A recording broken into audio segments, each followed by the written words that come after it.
The Mahabharata is thousands of years old. But why is this ancient epic relevant even today? Let's find out through the story of a young schoolboy. One afternoon, Dhruv came home from school and threw his bag onto the sofa. "Oh no, not this homework again," he groaned. His mother looked up from the kitchen. "What happened?"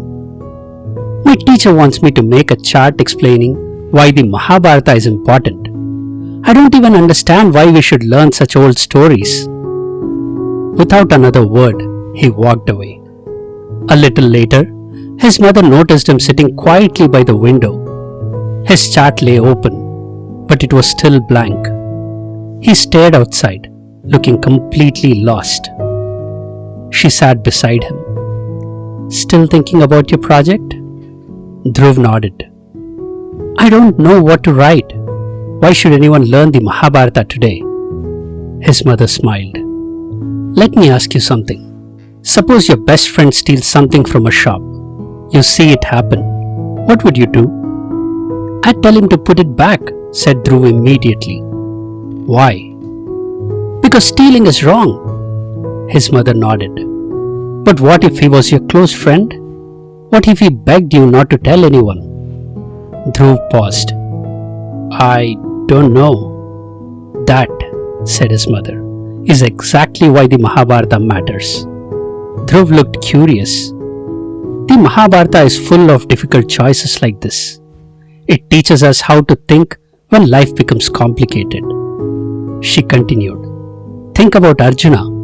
On the battlefield of Kurukshetra, he became confused and wanted to give up the battle instead of fighting his relatives and teacher. He could not decide what was right. Then Krishna guided him, right?" said Dhruv. "Yes. Krishna helped Arjuna see beyond his emotions and understand his duty. He taught him how to make the right choice when his mind was clouded by doubt." She paused. "Now think about Karna. He was loyal to Duryodhana, and loyalty is a noble quality. But a true friend does more than just stand beside someone.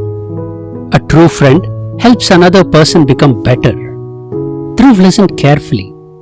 Karna stayed loyal even when Duryodhana chose the wrong path. He could have guided his friend towards righteousness, but he didn't. The Mahabharata shows us how our choices shape our future. Suddenly, the example made sense. So if my friend steals something, being a good friend doesn't mean staying silent. It means stopping him. "Exactly," said his mother. For the first time, Dhruv understood. The Mahabharata wasn't simply about kings and battles. It was about people. People facing difficult choices.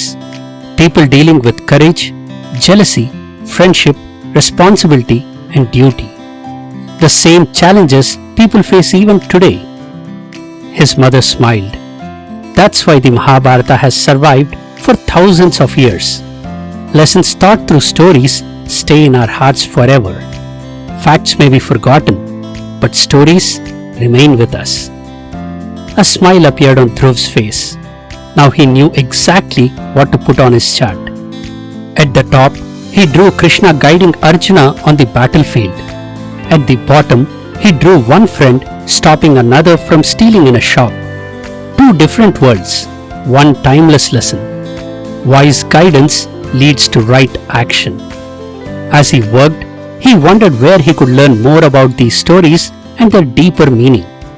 His mother suggested Katha Yogam, a channel that explores the Mahabharata story by story and uncovers the wisdom hidden within every event. What began as a simple homework assignment had become a journey of understanding life itself. Because the Mahabharata is not merely the story of the past, it is a mirror that helps us understand ourselves.